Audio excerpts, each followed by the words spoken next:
নমস্কার, simple recipes by অরুণিমার আরও একটি পর্বে আপনাকে স্বাগত। আমি অরুণিমা। আজ আপনাদের জন্য রয়েছে অথেন্টিক বিয়েবাড়ি স্টাইলের টমেটোর চাটনির একটি রেসিপি। চলুন তাহলে শুরু করা যাক।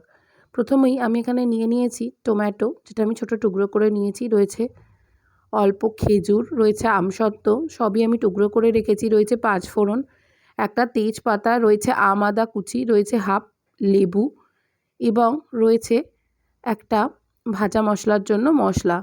তাতে আমি নিয়েছি ধনে, জিরে, শুকনো লঙ্কা, মৌরি আর মেথি। এটাকে আমি শুকনো তাওয়াতে ড্রাই রোস্ট করে নিচ্ছি। তাতে দিয়ে দিলাম একটু তেজপাতা, দিয়ে ভালো করে ড্রাই রোস্ট হয়ে গেছে। এবার আমি গুঁড়ো করে নেব। আর একটা প্যানে আমি দিয়ে নিলাম সর্ষের তেল। পুরো রান্নাটাই কিন্তু সর্ষের তেলে হবে। তেল গরম হলে তাতে আমি দিয়ে নিয়েছি 5 ফোড়ন। 5 ফোড়নটা একটু ভাজা ভাজা হয়ে গেলে তাতে দিচ্ছি আমি একটু আদা কুচি, দিয়ে একটু নাড়াচাড়া করে নিচ্ছি। তারপরেই আমি দিয়ে দেব আগে থেকে টুকরো করে রাখা টমেটোগুলো। এখানে বলে রাখি, এই চাটনিটার মেন টেস্ট কিন্তু আসবে অবশ্যই ভাজা মশলা আর আদা থেকে। তারপর আমি এতে দিয়ে দিচ্ছি 1 টিস্পুন লবণ এবং হাফ টিস্পুন হলুদের গুঁড়ো, দিয়ে ভালো করে নাড়াচাড়া করে নিচ্ছি। নিয়ে এবার টমেটোটা সিদ্ধ হওয়ার জন্য আমি একটা ঢাকনা চাপা দিয়ে মিনিট 3 লো ফ্লেমে রান্না করে নেব। 3 মিনিট পর ঢাকনাটা খুলে নিয়েছি। দেখুন এখানে টমেটোটা কিন্তু একদম নরম হয়ে গেছে।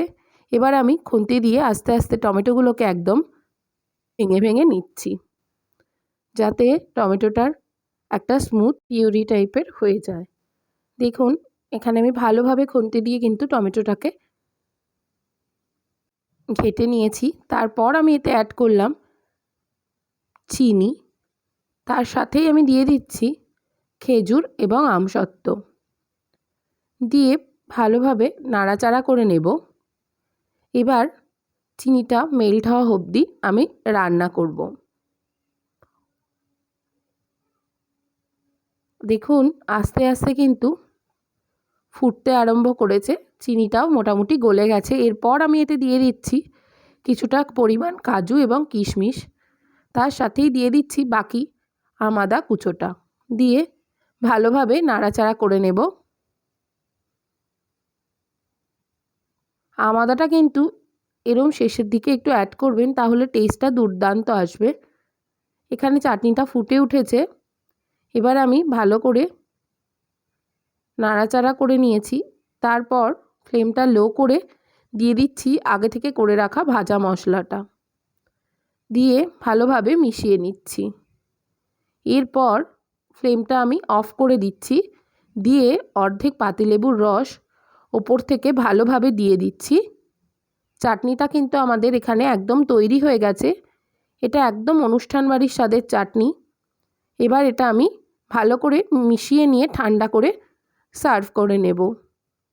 আপনাদেরকে বলে রাখি, অনুষ্ঠান বাড়ির এই চাটনির রেসিপিটা অবশ্যই একবার বানিয়ে দেখবেন, আপনাদেরও দুর্দান্ত লাগবে। আর ভিডিওতে ব্যবহৃত সমস্ত উপকরণের ডিটেলস আমি ডেসক্রিপশানে অ্যাড করে দিয়েছি, একটু দেখে নেবেন। যদি আপনাদের এই ধরনের আরও রেসিপি ভালো লেগে থাকে তাহলে অবশ্যই আমার চ্যানেলটিকে সাবস্ক্রাইব করে নেবেন। আর ভিডিওটি ভালো লাগলে অবশ্যই লাইক করবেন, শেয়ার করবেন এবং কমেন্টে জানাবেন আপনাদের কেমন লাগলো। এই ধরনের নিত্য নতুন ভিডিও পেতে অবশ্যই আমাদের চ্যানেলটি সাবস্ক্রাইব করে নিন। ধন্যবাদ।